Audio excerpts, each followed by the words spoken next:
Hello everyone, this is Dr. Webb and welcome to this calculus video.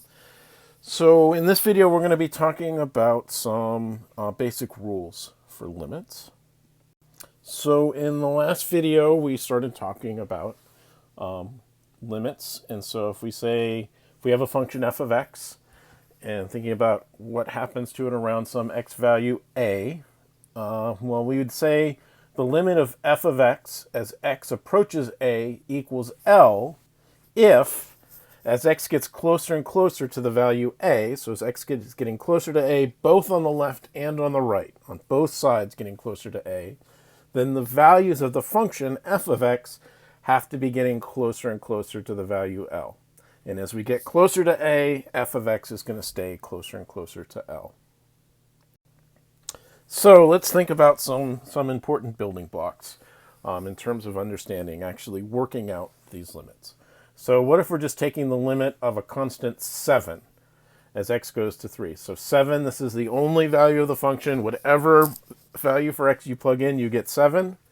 Well, so as x gets close to 3, the function's staying at 7 the entire time, right? So what's the limit of this function going to be? It has to be 7, right? It's getting closer. It's staying at 7. It's never going away from 7. So the limit has to be 7. So there we go. So in general, if our function is a constant, then as we take any limit as we go from towards any value, towards that constant is going to stay just as c. Okay, so limit of a constant is the constant. Limit of c is equal to c. What if we take the limit of just the function x as x gets close to 5? So this is another one that's kind of silly. As x is getting closer to 5, what is x getting close to?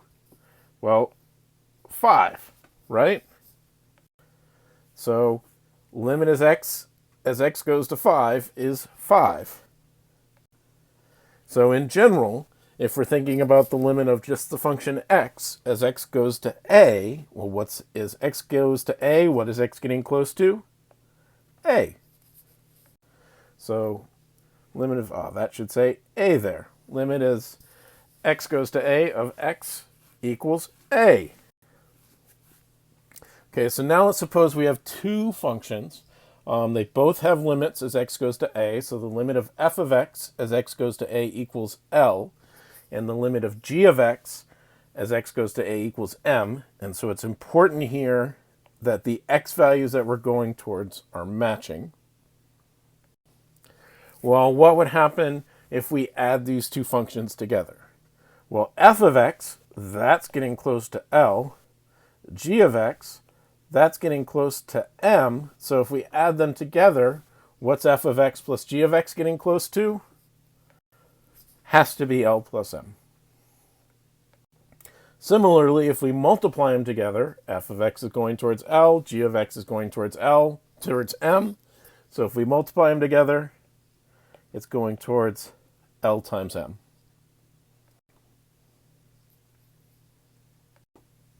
If we take the difference between them, what do you expect? It's going to be L minus m. And finally, if we take the ratio between them, so if we take f of x divided by g of x, so long as m is not equal to 0, so long as g of x is not going to 0, this is going to go to L over m. If m is going to 0, this may not necessarily make sense. Okay, so let's use these rules to calculate some limits. Right, so let's think about the limit of the line 5x minus 4. Right, so all we can really think about this as just being limit of 5 times x as x goes to 3 minus, as x goes to 3, the limit of 4. Right, and the limit of 4, that's a constant, so that's just going to be 4. And then here we've got 5 times x, so we can break this up into the limit of 5 as x goes to 3 times the limit of x as x goes to 3, and 5 is a constant, and so that's going to be 5. Limit of x as x goes to 3 is going to be 3 minus 4, so that's 15 minus 4 is 11. So our answer for this limit is 11. In general, if we're taking the limit of a line, it's exactly the same idea. So if we're taking the limit of mx plus b, well, the b is a constant, so that's not going to change. The m is a constant, that's not going to change. And the limit as x goes to a is going to be a. So we're going to get m times a plus b. We're really just plugging a in for x. Okay, so the limit of mx plus b as x goes to a is ma plus b. Plug a in for x, and you get it. What if we wanted to do something like x squared?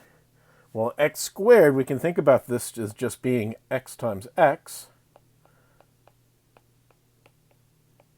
times the limit as x goes to 4 of x again, right? Because we know how to take the limit of x, and x squared is just x times x, so we can just break it up into 2, and both of these equal 4, so we get 4 times 4, which is 16. So the limit of x squared is equal to 16.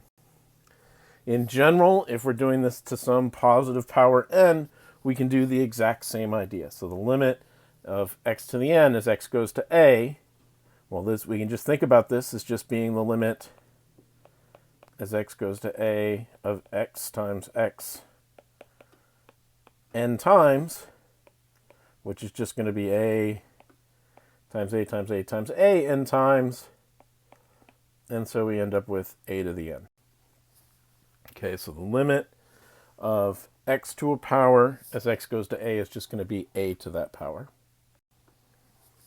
Okay, well, so now that we know how to do constants and x to a power, this now allows us to do the limits of any polynomial, because all a polynomial is constants times x to a power all added together, right? And so for each of these, all we need to do is just plug a in for x. So what this means here is just plug in, replace all the x's with a, and so it'd be bn a to the n plus bn minus 1 a to the n minus 1 plus b1a plus the constant at the end. Right, so as an example, if we wanted to take the limit of the cubic, x cubed minus 2x plus 5, as x goes to minus 1, we just plug minus 1 in for x everywhere. So this would be minus 1 cubed minus 2 times minus 1 plus 5. So minus 1 cubed is minus 1 plus 2 plus 5 gives us 6, I believe. Okay, one last result for this one. So suppose we have two functions, f of x and g of x, and they agree everywhere except for possibly at x equals a. So everywhere where x is not equal to a, they're equal. So maybe f of x isn't even defined at a. Well, then what has to happen then is, since they're equal everywhere except for at a, the limits of the two as they approach a have to be the same, because they're going to the same place, because they're exactly the same everywhere around a. And it doesn't really matter what happens at a. So either the limits of the two are going to be equal, or neither of the two limits are going to exist. So let's think about an example of this is, let's look at this rational function right here, x squared minus 5x plus 6 divided by x minus 2, and we're taking the limit as x goes to 2. And so the thing to note here is that I can't just plug in 2 here, because then we'd be dividing by 0. So this is not defined at x equals 2, because we'd be dividing by 0. But what can we do? Well, maybe we can cancel this x minus 2 out. All right, so let's see. x squared minus 5x plus 6. So I think that we can factor this as x minus 2 times x minus 3 over x minus 2. So let's double check this out, that this works. So x minus 2 times x minus 3. I'm going to get x squared minus 2x minus 3x. And then minus 2 times minus 3 is going to give me plus 6, which gives me x squared minus 2x minus 3x is minus 5x plus 6. So it does match what we have here. So let's clear up this scratch work right here. Okay, so this is the factorization of that quadratic. Okay, and so if we're taking the limit as x goes to 2, that means that we're not actually plugging 2 in. We're thinking about what happens around 2. And if we're thinking about what happens around 2, well, if we're not exactly at 2, then x minus 2 is not equal to 0. And so x minus 2 on the bottom is not equal to 0. The x minus 2 on top is not really equal to 0. And whatever they're going to be the same. And so they cancel themselves off. And we're allowed to cancel because we're not actually plugging in x equals 2. We're plugging in stuff away from x equals 2. So everywhere except for x equals 2, this function is equal to x minus 3. In fact, if you graph this, if you graphed this right here, the graph of this function would just be the line x minus 3 with a hole at 2. And so we can take the limit of x minus 3. This is a line. Now we don't have any problems plugging in 2. And so it's just going to be 2 minus 3, which equals minus 1. And so that is our limit for our original function using this idea. So again, the idea here is that this rational function, everywhere except for 2, is equal to x minus 3. So we can think about this as being our f of x. X minus 3 is our g of x, and f of x equals g of x for all x not equal to 2.